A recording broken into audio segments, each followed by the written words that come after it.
morning, good afternoon, good evening. I am Matt Abrahams. Welcome to this Think Fast, Talk Smart live AMA, Ask Matt Anything. I am thrilled to be here with all of you. Thank you for taking the time out of your day.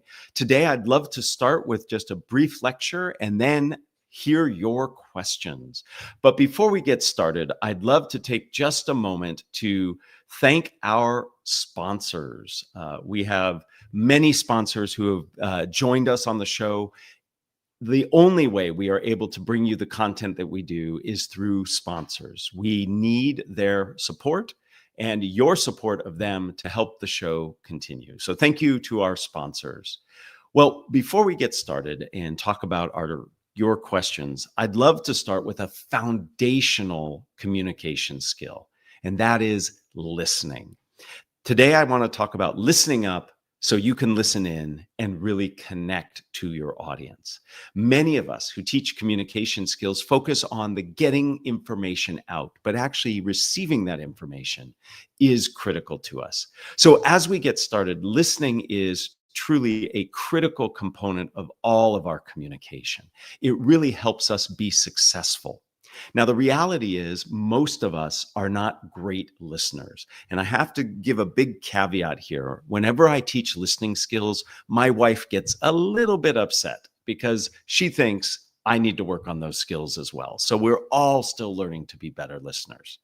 Listening is challenging. Most of us listen just enough to get the gist of what someone is saying, the high level. And then we begin rehearsing, planning, judging what it is that we want to say and what others are saying. And that gets in the way of us listening well. In fact, there's some very specific boundaries that we need to be thinking, barriers that get in the way of our listening. And they all start with the letter P. First, there are physical barriers. This has to do with noise level. I don't know about you, but when I'm in a noisy restaurant or in a party, it can be very hard to hear. So one barrier is just the physical ambient noise. Another barrier is physiological. This is what's going on in our bodies. Maybe we're tired, maybe we're hungry, maybe we're nervous. Those get in the way of us really focusing and being present. And then finally, there are psychological barriers. These are our predispositions, our concerns, our hesitations. All of this can get in the way and prevent us from listening well. These three P's can be very, very challenging. So what do we do? How can we listen better? In my book, Think Faster, Talk Smarter, I had the wonderful pleasure of interviewing many listening experts. One of them was Collins Dobbs. Collins actually teaches with me at Stanford's Graduate School of Business. And he introduced me to the ideas of pace, space, and grace. Now, he applies them in a slightly different way than I'm going to do today, but I want to introduce you to ways you can ace your listening. First and foremost, we need to slow down. Many of us are moving very, very quickly, and we need to take the time to slow down so we can be present. So perhaps that means scheduling a particular time to have a deep conversation. Maybe it means moving to a different location where it's quieter. Taking the time to slow down will help you listen and be present. So pace is first. We also have to make sure that the space is appropriate. I'm not talking just about the physical location only. Certainly where we sit, how we're situated, how the room is arranged, or the virtual environment can really make a difference. But I'm also talking about mental space. We need to make sure that we give ourselves the space to focus. There's a lot going on in our lives and in our heads. You need to remind yourself, I need to be here now for this interaction. Because if I'm not, it's not going to go as well. I'm likely not to hear and understand. And quite frankly, I'm going to have to spend a lot more time cleaning up the mess that might result. So we slow down, pace, we give ourselves physical as well as mental space. And then finally, we have to give ourselves a little grace. We have to give ourselves permission to listen well and to listen not just for what is said, but how it is said, when it is said, where it is said. We have an intuition that we need to listen to. I'm going to give you an example where I failed to give myself some grace and actually ruined a perfectly good listening opportunity. I had a colleague, we were coming out of a meeting, and my colleague turned to me and said, "How do you think it went?" Well, I immediately heard feedback and itemized all the things that we did wrong, that we could have done better.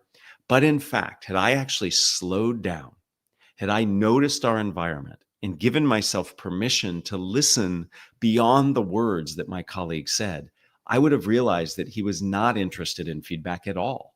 What he really wanted was support. He came out of the room through the back door, not the front door that I came out of. He was looking down and speaking much more quietly and slowly than usual. These were all cues and clues that he really needed something different than what he was asking for.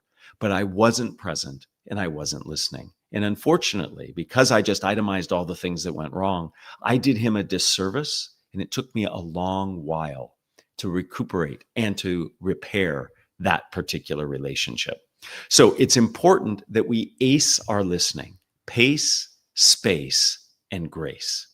Now, beyond that, there is a very valuable skill that I think can really help us. First, we have to focus on what we do with our bodies. Non-verbally, when we listen, we need to approach the person or people we're listening to. We need to orient our shoulders towards them. If we're speaking virtually, we need to look at the camera because it looks like we are looking at them. We want to have an open posture. We don't want to be closed or tight. So we want to be neutral and natural, pulling our shoulder blades down. Again, eye contact is critical. As the person is speaking, we're looking and nodding or looking at the camera. We want to make sure our eyes aren't darting and we're looking away. We might look down a little bit, especially depending on the emotional texture of what it is they're saying. And it's okay to nod to confirm that you are paying attention. These are called back channels that we deliver to signal that we are listening. So these are things that we can do with our bodies to help communicate. In terms of what we actually say, a wonderful technique that I really like is to listen through paraphrasing. When we listen, we signal that listening through what we say and how we say it. I believe paraphrasing is an amazing way to listen. Paraphrasing is where we take what the person has said and we distill it down to its essential essence, the gist. So when we paraphrase, we do what you see here on the screen. What's on the left is what the person said. In this case, they were asking a question. We distill it down, we make it shorter, and then we highlight, as you see in orange, the key ideas. So when I go to speak, I make sure that I listen to what they say, and then I speak the paraphrase, the essence. I don't have to say everything. It's not doing what a 5-year-old does, which is parrot back word for word what the person says. Instead, we are simply highlighting the key point. So if somebody is talking about all of the pricing and all of the financial aspects of a particular product release or incoming revenue, I can simply highlight and say, cost is important, and then move on.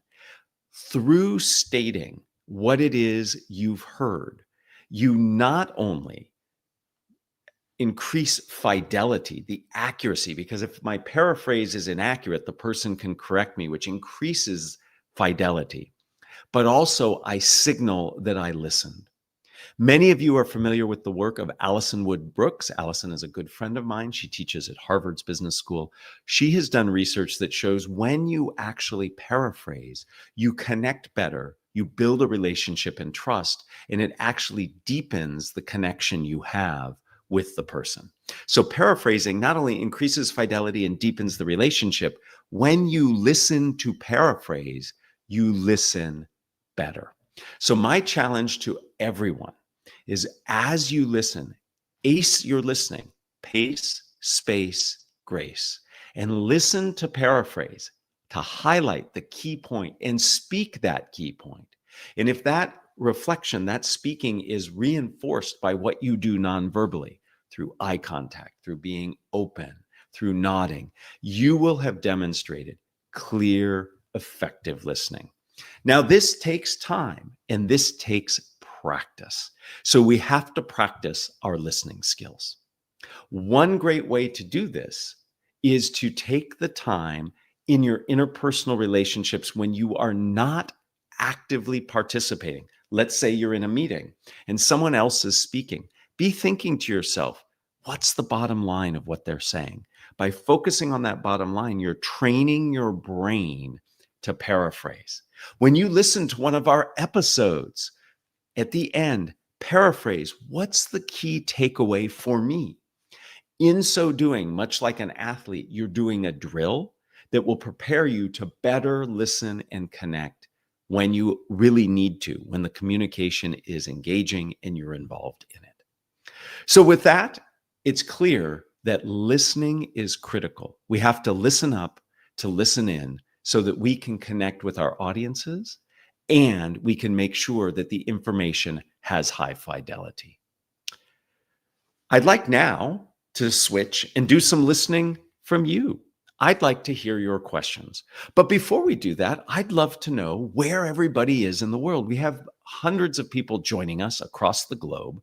I would love for you to type in, where are you calling from? I'd love to hear, where are you from? Let's see where we have folks from. I see that we have folks here in the United States. We have many from abroad. I love that people are taking the time to join us. Thank you. Let's now get to some questions. I see we've got Hong Kong, we've got Santiago, Chile, we've got Indonesia. Thank you. Wonderful. I'd love to now take some questions. And the first two questions are going to come from premium participants. These are folks who've signed up for our premium offering. And I thank all of you who have taken the time to be part of our premium. I'm seeing more and more people come in. We've got Berlin, we've got Charlotte, again, Argentina, Switzerland, New York, Atlanta.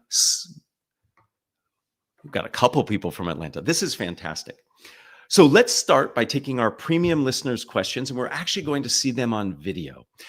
With the help of the people behind the scenes, I'd love to bring Guillermo front and center. Guillermo from Michigan, can you join us, please? Hi, Guillermo. How are you today? Hi, Matt. Hi, everyone. Excellent. You have a question for us, Guillermo. Please, what is your question? I do, but before I ask my question, Matt, I want to say thank you because your work has helped me communicate effectively with my family, my friends at work, and even inside my own mind. So thank you. Thank you My, very much, Guillermo. What's the question? my question is, when we are preparing for a presentation or a speech, how can we choose the right structure, the tools, and the techniques based on the audience that we're going to communicate with? For example, when we're preparing for a customer presentation, it might be different. We're going to speak in front of our employees. Excellent. So the question is, how do we prepare and how do we pick the right tools and frameworks to use? Correct. Excellent. That was a paraphrase, just so you know. So obviously, it boils down to what you know about your audience and what their expectations are. That's where we start. So we have to do that reconnaissance, reflection, and research in advance about who our audience is and what's important to them.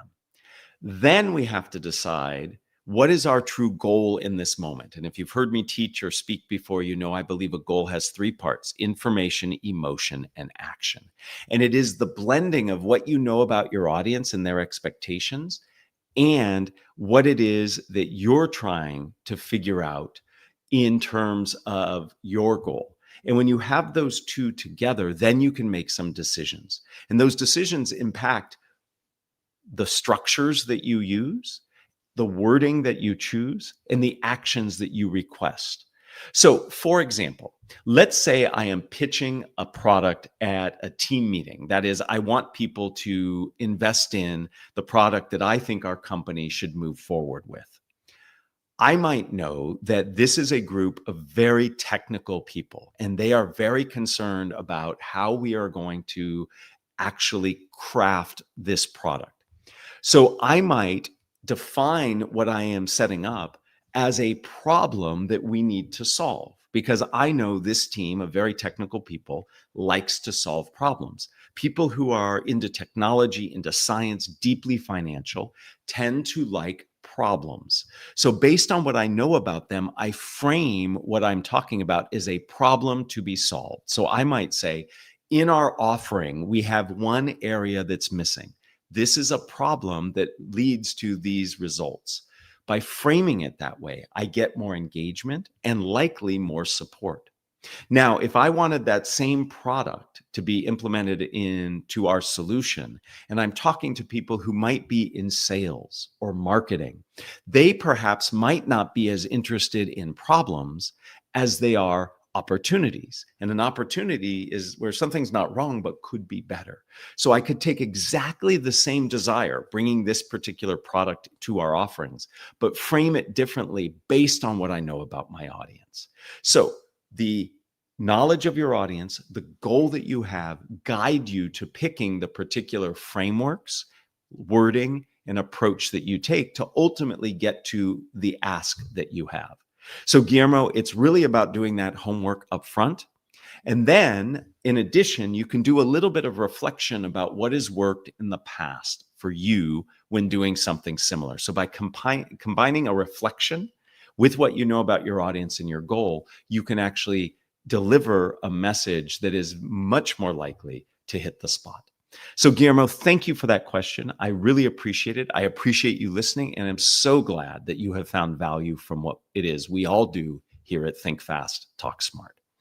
Let's bring in our second premium user. This is Maurice. And Maurice, you're calling from Amsterdam in the Netherlands. Thank you.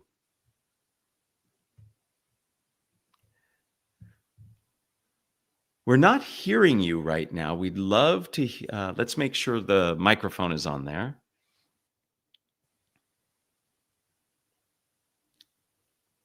Let's try one more time. There we go, I think. Oh.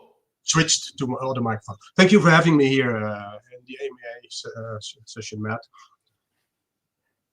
I just learned a lot listening to you in the answering the questions.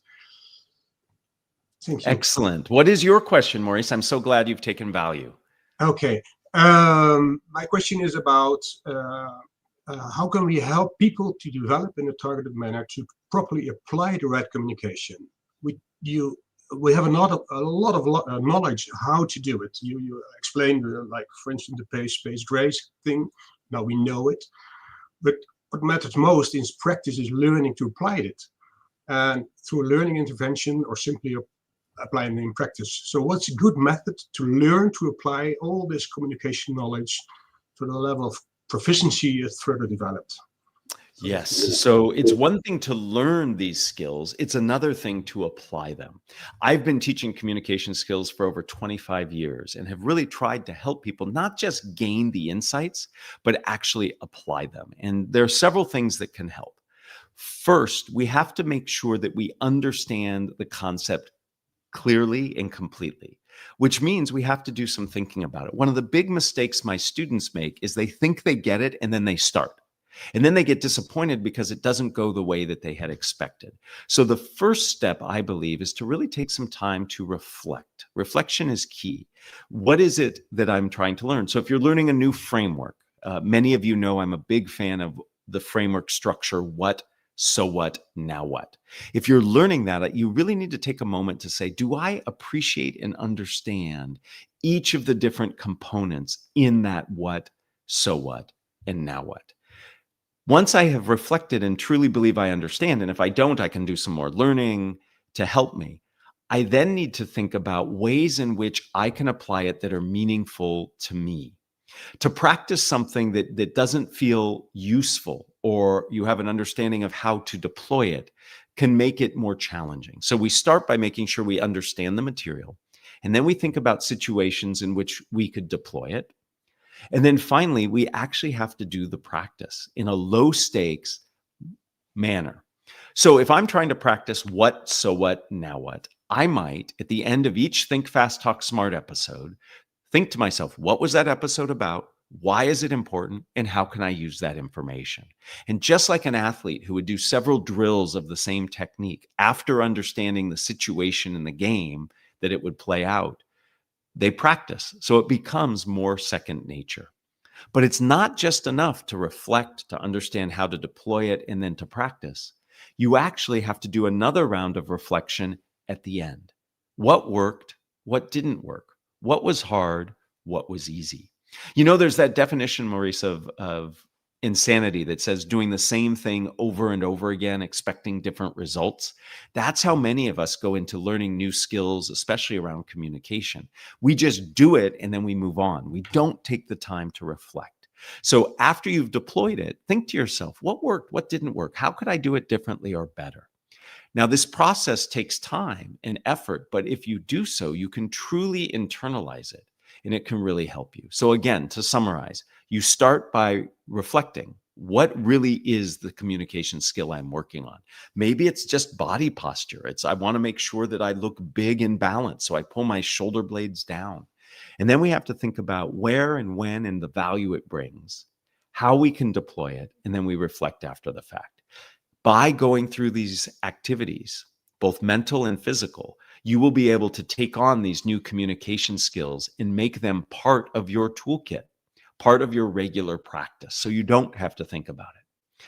I really appreciate both Guillermo and Maurice's questions. I appreciate them being premium members, and I so appreciate that they derive value from our show. Now it's time to hear from all of you. I'd love to hear from those of you who have questions. If you type in your questions, we have a team of people behind the scenes who are queuing them up. I can't promise that I'll get to every question, but I certainly want to get to as many as I can. I see we have a question about how to intentionally slow down. This is from Shelby. How do I intentionally slow down a conversation? Maybe it's an emotional conversation where it feels like we're ignoring the other person if we don't speak back immediately. Thank you, Shelby. And please, everybody else, type in some questions that you have. The pace of conversations can feel really demanding, but in fact, we have control over the pace. I can imagine an emotional conversation that we're having where somebody is sharing information. Maybe they're even upset with me or the situation, and they're speaking quickly. It is very easy to get caught up in that and feel like we have to respond right away. Instead, we might benefit. And I think we can all think of situations where it would have been better had we slowed down just a little bit, where taking a little pause to slow down would help.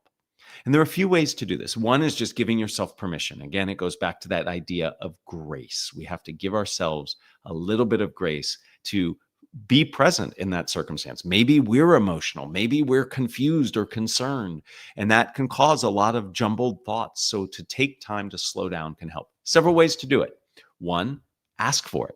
Simply say, give me a moment to process that, or let me think about that. It's okay to do it. In fact, in many cases, people see that as your attempt to really connect and provide a response that's appropriate, accurate, and useful. Another way is to ask some clarifying questions. You can clarify. When somebody says something, you can ask a question, and that question buys you a little bit of time to think about your answers, and it might help specify what it is that you need to say. And finally, we talked about paraphrasing when I was giving my brief talk. Paraphrasing is a great way to buy yourself time, because as you're paraphrasing, you can actually be thinking about how you want to respond, slowing things down for yourself. Paraphrasing is what we call a lower order cognitive skill. That's just a fancy academic way for saying that we can actually think and do the paraphrase at the same time.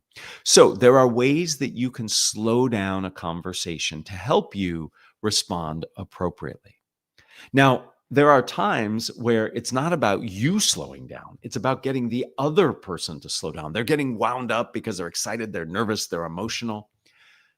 By taking a step back and acknowledging what's happening. So simply saying, I hear you have a lot of passion here, or it sounds like this issue has lots of different components and facets.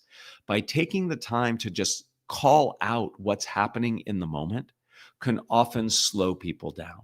People can get wound up and keep going. And by taking a step back and saying, wow, there's a lot of emotion going on, or this topic is really complex, that can slow others down. So there are things you can do to slow yourself down and to slow the other person or people down that can help the conversation be more manageable. Shelby, thank you for that question. And I hope some of what I've said there can be helpful.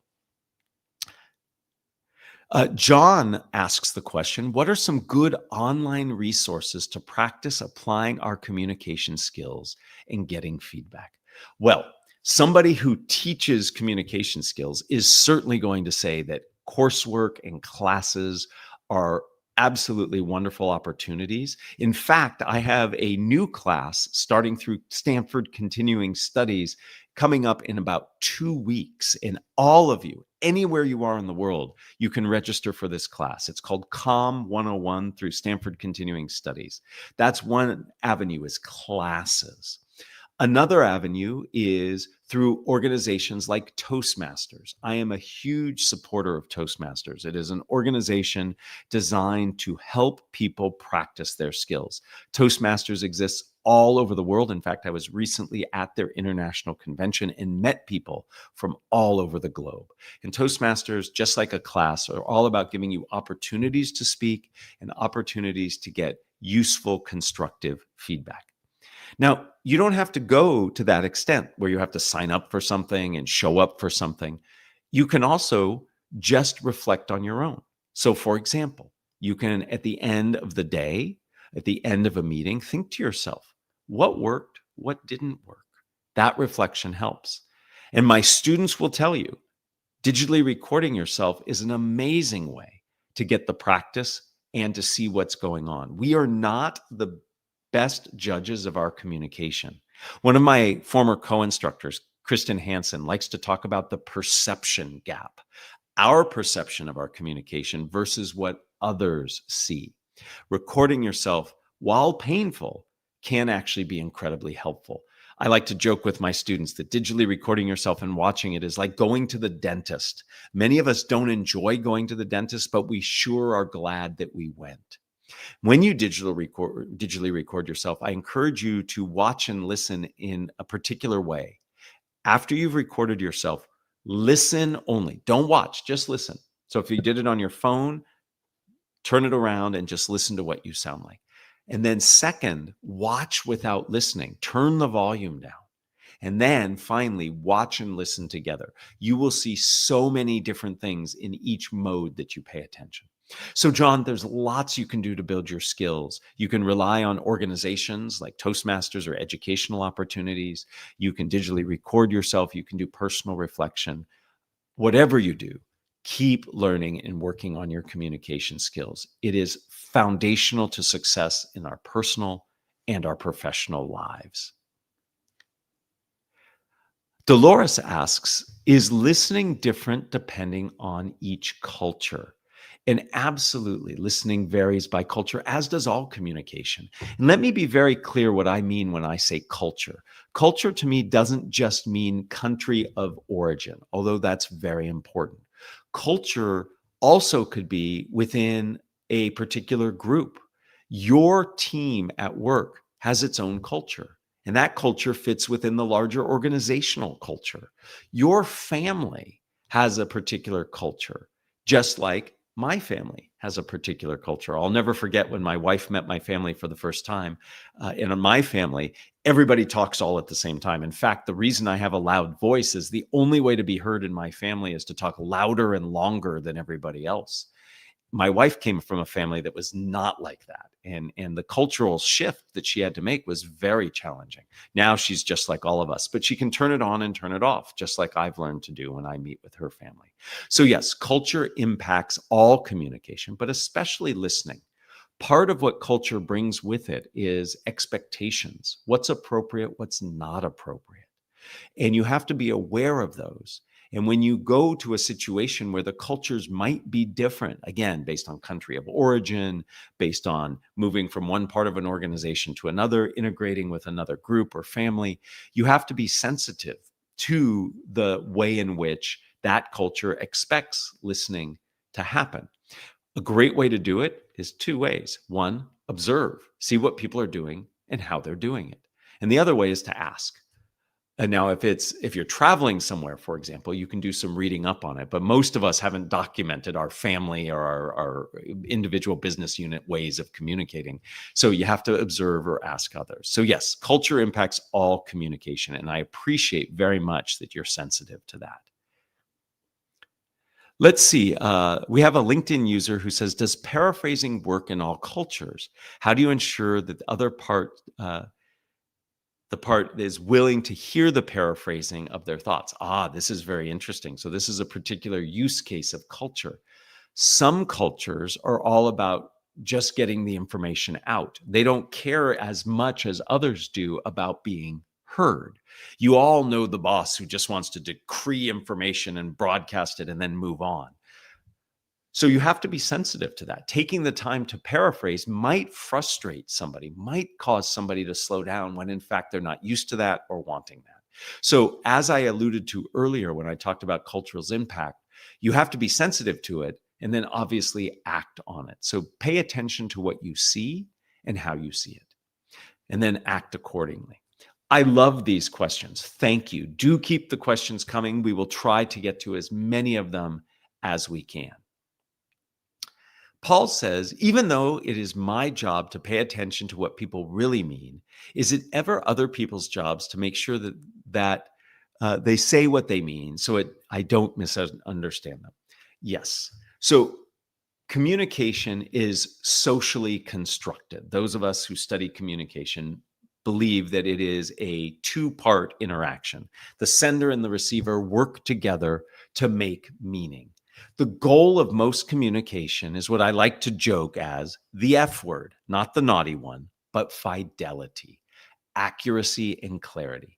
In most communication, not all, there are types of communication where being indirect or ambiguous actually are beneficial. Things like politeness, for example. We tend not to be completely direct and share exactly what we mean when we're being polite, because it might hurt the relationship we have with the person or hurt the person's feelings themselves. So for example, this is true, I'm a very lousy cook. You never want to eat anything that I make. Let's imagine though, you come over for a meal, I prepare it for you, you eat it, and you don't like it very bad. And I ask you naively, hey, what do you think? Well, you could be very direct and you could say, this is the worst thing I've ever had. Or you could say something ambiguous. You could say, I've never quite tasted anything like this before. You fulfilled your obligation to respond to my request for feedback, but you've done so in an ambiguous way. So I can hear what I want to hear in that. I might say, oh, great, do you want more? In which case you could politely say, no, I'm quite full, thank you. So that's a bit of a tangent to say that there are times where being clear in our intent is not purposeful. And when we reflect, there are actually lots of those. It's not just politeness, it's negotiation, it's flirtation, it's persuasion. We do it a lot. That said, most communication strives for the F word, fidelity, and it is the obligation of both the sender and the receiver to work together to increase fidelity. So when I send a message, I want to make sure I use language that is understandable, that the person knows. I want to leverage a structure, so I package it so it's easy to digest rather than just listing information. I want to speak in a volume that the person can understand and hear. Similarly, the person on the other end of the communication needs to live up to their end of the bargain. They need to listen and show that they've understood. When they respond, they need to speak in a language and words that I understand, package it up in a way. So it is important that we work together to bring up fidelity. Now, the reality is, for many reasons, perhaps somebody's more introverted, more novice to the topic, nervous, that the true meaning doesn't come as clear as we would like. And that's where paraphrasing and really focusing can help bring that fidelity along. So while we both need to be working at it, we both might not be equally equipped for whatever reason. And therefore, we really have to look into and listen into what might be behind that message. So thank you for that question. Very important that we co-construct our reality through communication. I see that. I'm not sure who this is. I just see the initial G is asking the question. They're asking the question that I ask at the end of all of our podcast episodes, which are, what are the 3 ingredients in a successful communication recipe? And I have to share with you that over the almost 6 years that we have been doing Think Fast, Talk Smart, this question has always been so illuminating for me. I love getting those questions, hearing the answer to that question from our guests. For me, it's really quite simple, and I don't think it will surprise any of you. The first ingredient is clearly understanding your audience and their needs. Communication is all about empathy, and I have to understand what's needed and expected in the moment. So I have to do that reflection. I have to be audience-centric. Second, I need to have a clear goal, a clear focus driving my communication. And then finally, I need to leverage a structure. Just listing information, blurting out information does not help me or the people to whom I am communicating. It is critical that I actually take the time to structure the information. So for me, it's all about audience. It's about having a goal. It's about having a structure. Now, sometimes my guests will throw on a little extra, and I will do the same as well. You also have to be very mindful about how you say what you say. You can be very audience focused, goal directed, structured, but if you deliver it in a way that is distracting or not appropriate based on the emotion, tone, volume, that gets in the way as well. So my 3+ is presence is really important as well. From a premium member, we have another questions. This is from Aswad, and it is, where is my question there? Oh, it disappeared. I'm sorry. Let me see if I can find the question. I'll get back to that. I am sorry. We have a question from Huido. Says that in the book Radical Listening, they do not mention paraphrasing. Instead, they claim that sometimes it's worth interjecting during active listening. What are your thoughts about this? When can interjecting be helpful in paraphrasing? So it depends what you mean by interjecting. And I don't think these two are mutually exclusive. I don't think it's only paraphrasing or interjecting. But sometimes interjecting with what are called back channels, things such as, really? Right. Those types of phrases signal that I am tracking with you, that I am understanding what you're saying as you go. Those can be helpful, but if done too frequently, they can be seen as distracting and interrupting. So it's hard to say how many you should do, when you should do them, but that type of interjection, I think, is very appropriate, and I do it a lot. In fact, you can hear it on the episodes where I'll say things like, right, or Those are ways of saying, I'm with you, and I'm understanding. Now, other types of interjections might be like, oh, I agree, or you go, or that's right. And again, depending on the context, that can be appropriate, or it might actually be seen as rude. So I think when it comes to interjecting, it is a valuable tool to have in the toolkit. I personally prefer paraphrasing. I really think because paraphrasing not only signals listening, but increases fidelity, buys you time. It's just a very useful skill. I see Aswad's question here. I'm facilitating a support group for parents of gifted kids. Any tips on encouraging attendees to open up and gently steering the conversation back on topic? Well, thank you. And thank you for being a premium member as well. Facilitation, I think, is one of the most challenging communication acts. It can be really hard because you have to pay attention to what's being said, what your goal is, the timing, how do I connect ideas together? It can be a big challenge. How do you get people to open up? One, I'm a big fan of establishing ground rules and expectations, not just in the moment when the meeting starts or the class starts, but you can do so in the calendar invite, setting expectations in advance, talking to people, saying, hey, I really hope people bring a lot of topics and conversation to our meeting. You might even ask people in advance, come to the meeting with 2 or 3 things in mind that you're willing to share. So preparing people, setting expectations through ground rules, great way to do it. Additionally, when you're in the moment, You might have people who are more shy or newer to the language that you're speaking. You can actually use a teaching technique. It is called think, pair, share. You can ask people to think about their response or their ideas on a particular topic. Then break them into smaller groups. Maybe it's just another partner or a couple other partners. Have them share it out with each other and then come back to the larger group and share. People might be a little nervous. They might be concerned that what they say is inappropriate. So by putting them in smaller groups, people tend to feel more comfortable. And then they can nominate a spokesperson, somebody who might be in that smaller group more comfortable speaking, to share what came out of it. So think, pair, share is a wonderful technique for facilitating, for getting voices.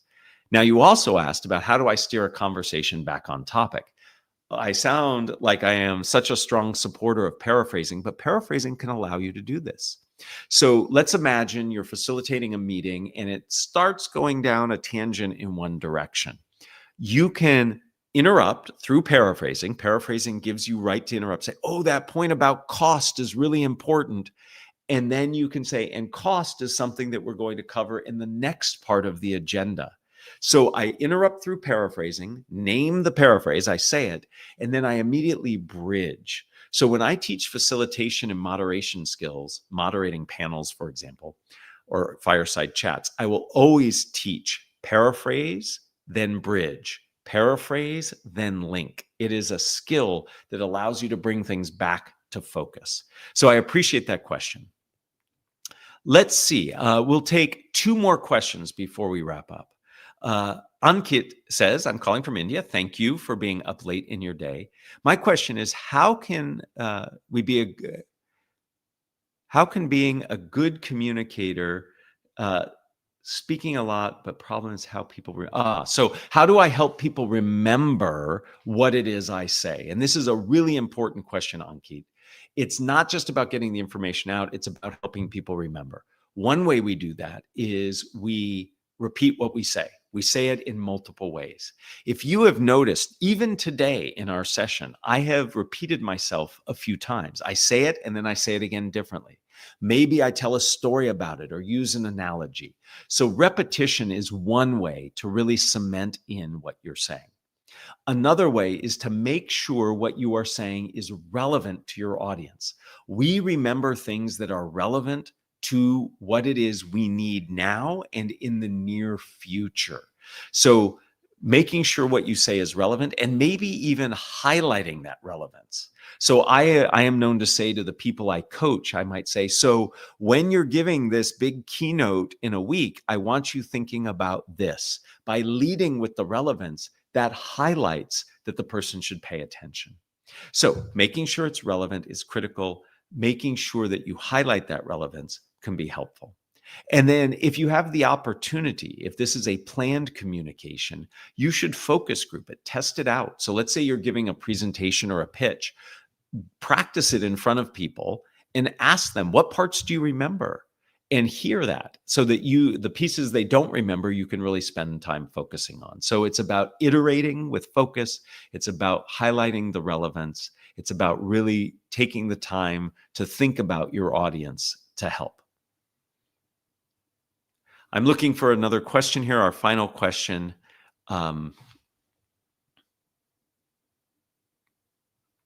Let's see here.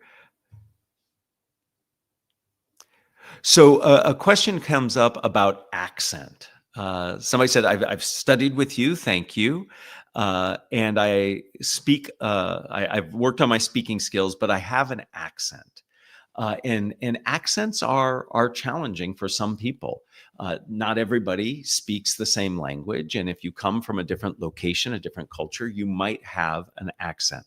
When it comes to accents, though, they tend not to be as bad as people think. Here's the problem, though. Many of us, when we speak, and if we have an accent, we start by saying really important things up front. The human brain is able to adjust and adapt to accents really well, but we need to know what the accent is. So I often recommend that when you start, you say things that aren't critically important so that people can hear and adjust to your accent before you start saying critical things. Here's a great example of this. Many of us, when we introduce ourselves, we start by introducing ourselves by name. We say our name first. Instead, why don't you say something important about yourself and then your name? By saying something important about yourself, not only do you make it more interesting, but you cue us into, oh, this is how that person sounds, and therefore I can adjust and adapt. So when I introduce myself, I'll always say something like, I'm somebody who's passionate about communication. My name is Matt Abrahams. By saying I'm somebody who's passionate about communication lets you understand how I speak, and it allows me to convey some emotion, because emotion really connects with people, and it's really hard to be emotional about your name.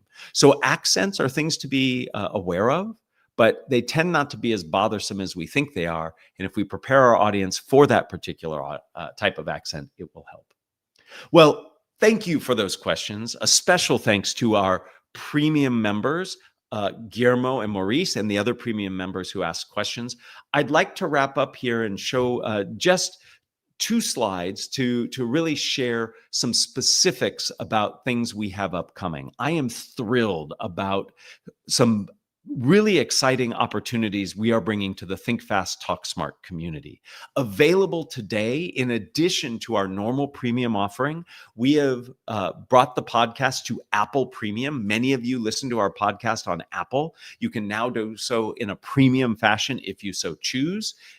We are bringing an AI coach where you will be able to interact with me directly through spoken word and get feedback on your communication.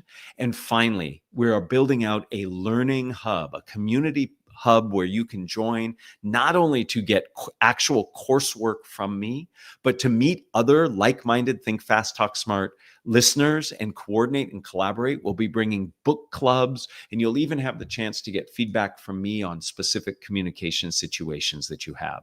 So while Apple Premium is available today, the AI Coach and the Learning Hub are coming very soon in the next few weeks and months. We look forward to you taking advantage of that. And I end not only by saying thank you, but I have a request. I have a favor to ask. And you'll see here on the next slide that I would love 2 actions from you. I would love for each of you to take just a moment to give us a 5-star rating on whatever tool you use to listen to us, be it Spotify, Apple, Amazon, whatever, and writing a positive review. This actually helps extend the reach of the podcast. And our whole goal is to help people around the world improve their communication. So give us a 5-star rating, give us a positive review. It's a great way of showing your gratitude for Think Fast, Talk Smart. And then please share the show with your friends, your family, your colleagues. That's how we've grown over all these years. So with that, I will simply say thank you for joining us. We will do another AMA in the future. It is a true pleasure to do this work. Thank you, and all the best.